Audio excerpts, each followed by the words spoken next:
Le grand jour est arrivé. Salut les cocos, what's up today? On se retrouve aujourd'hui pour une nouvelle vidéo. Aujourd'hui, vous allez enfin pouvoir déchiffrer ce qu'il y a dans vos produits cosmétiques. Je vais vous donner les bases pour que tout le monde puisse se faire une idée sur un produit, s'il est bon, s'il est mauvais, sans pour autant utiliser une petite application qui commence par Y. Il existe des milliers d'ingrédients cosmétiques et il est quasi impossible de les apprendre par cœur, mais c'est pour que vous puissiez par un simple coup d'œil identifier si votre produit est bien ou pas. Et vous allez voir qu'au fur et à mesure, ça va se faire de manière plus naturelle, plus rapide. Je sais que ça fait peur, mais ne vous inquiétez pas, ça va bien se passer. N'ayez pas peur, installez-vous tranquillement sur votre canapé, votre chaise, votre tabouret, comme vous voulez par terre.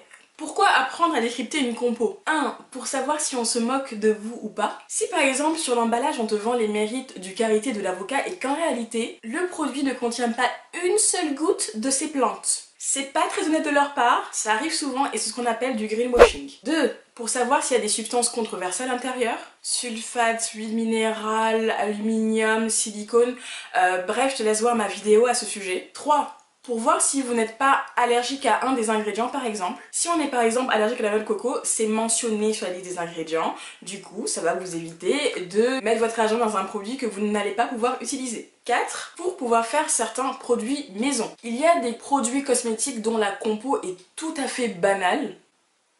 Genre limite c'est des trucs que tu peux faire dans ta cuisine, pas tous hein, certains. Et du coup on va pouvoir les refaire à la maison en économisant quelques sous, voire beaucoup de sous. Donc c'est tout bénef. 5. Différents produits qu'on achète peuvent sans le savoir avoir la même composition. C'est souvent le cas pour certaines crèmes, crème pour le corps, crème pour les cheveux, crème pour les mains. Ou encore certains masques capillaires et après-shampoing. Sinon également des shampoings et des gels douche. Donc en gros ils vont juste changer la mention sur le packaging, vous écrire gel douche et shampoing, alors qu'au final c'est les mêmes ingrédients. On n'est pas des pigeons, on n'est pas des pigeons les gars, on n'est pas des pigeons. Maintenant, rentrons dans le vif du sujet.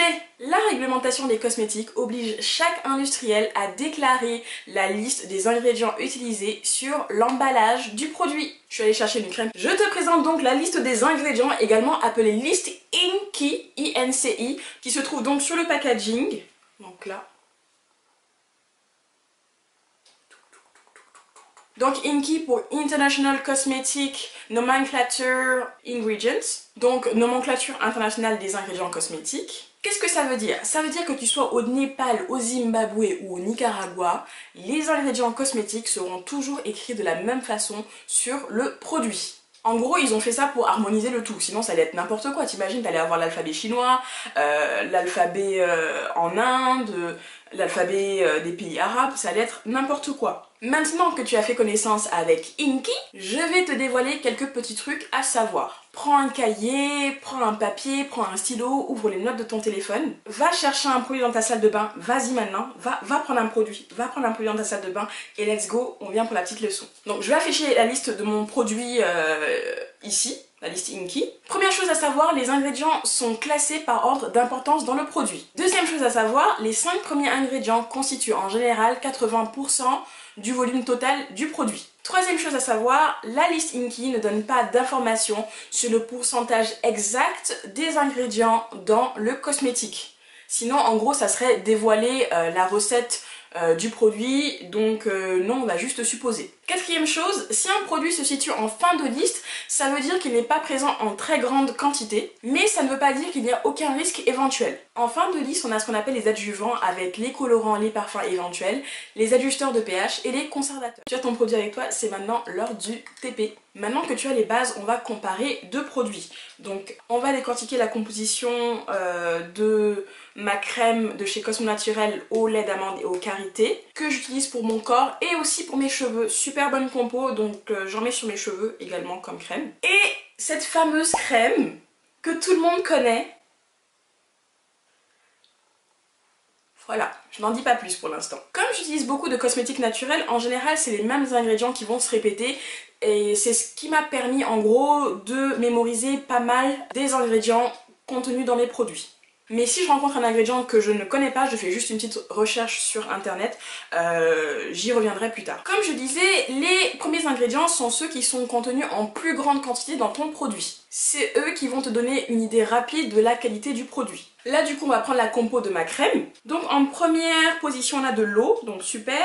Ensuite on a la glycéryl stéarate qui est un agent émulsifiant. Donc un émulsifiant c'est ce qui va te permettre de mélanger de l'eau et le corps gras. C'est essentiel puisque une crème se compose généralement d'eau et d'huile. Ensuite du coup on a de la glycérine, c'est normal, c'est un agent hydratant. Ensuite juste après on a le karité, butyrospermum parkii, donc c'est du karité. Et du coup on a également de l'huile d'amande, donc Prunus amygdalus. Donc voilà, ils ne m'ont pas menti, ils ont écrit que c'était une crème au karité à l'huile d'amande, c'est tout à fait le cas. Bon, on passe à la crème Nivea. Évidemment je ne l'ai pas achetée donc je vais me baser sur la dernière composition que j'ai récupérée sur leur site internet. C'est une crème que j'ai jamais achetée de ma vie d'adulte. Depuis que j'ai mon propre argent, je n'ai jamais acheté cette crème. Je pense que la dernière fois que je l'ai mise sur mon corps, je devais avoir 10 ans, voire moins. Donc le premier ingrédient c'est de l'eau, ok, c'est normal.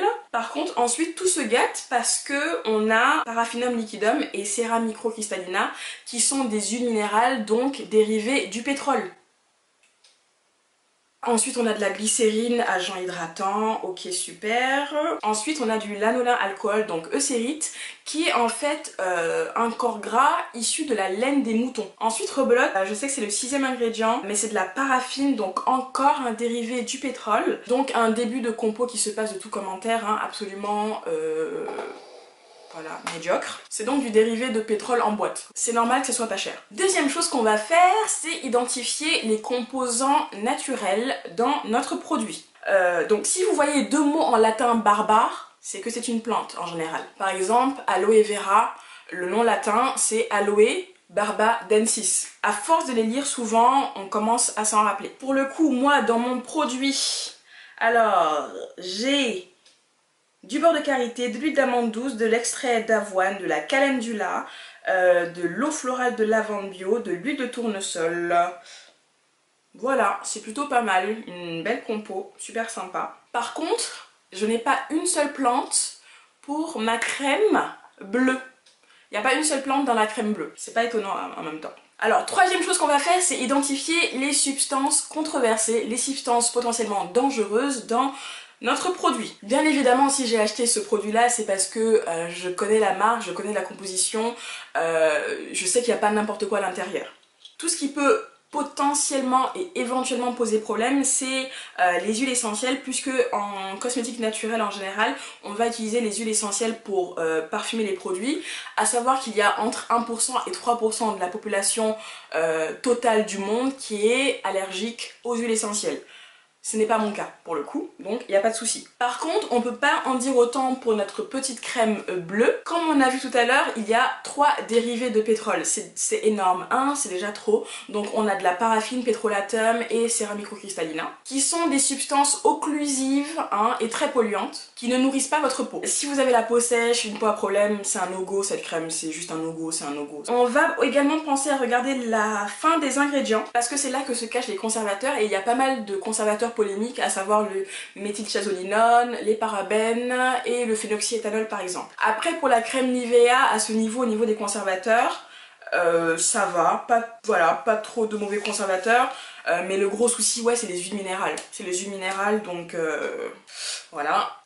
Je pense que je viens de briser un mythe, le mythe de cette bonne vieille crème Nivea, malheureusement, je suis désolée pour vous. Après le seul truc positif à cette crème pour moi, c'est son odeur.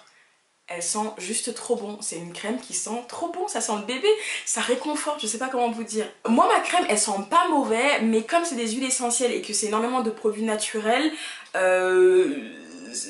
ça sent normal, ça sent pas ouf quoi, ça sent pas ouf, ça sent normal. Moi ça me dérange absolument pas de ne pas avoir un produit qui sent la barbe à papa ou la fleur de frangipanier, ça m'est égal. Tant que le produit est clean et fait l'affaire. Analyser une compo c'est pas une partie de plaisir pour tout le monde, je le sais. Mon conseil à moi, et vous le savez, c'est de se tourner vers des marques clean, vers des boutiques clean. Ça évite de se casser la tête et de vouloir déchiffrer la liste des ingrédients en latin, personne n'a envie de faire ça. Mais bien sûr, soyez tranquille puisqu'il existe des applications et des sites internet qui vous permettent de déchiffrer les produits à votre place. Moi j'en utilise pas parce que Je trouve que c'est plus intéressant quand la démarche vient de nous-mêmes plutôt que de juste prendre son téléphone et de scanner un produit. Quand c'est nous-mêmes qui le faisons, on est plus conscient de ce qu'on achète, on fait plus attention je trouve. Cela dit, je vous recommande le site internet de La Vérité sur les cosmétiques qui va vous permettre d'y voir un peu plus clair sur les ingrédients de vos produits. Je n'utilise pas d'application d'analyse de compo, mais je vous mets en barre d'infos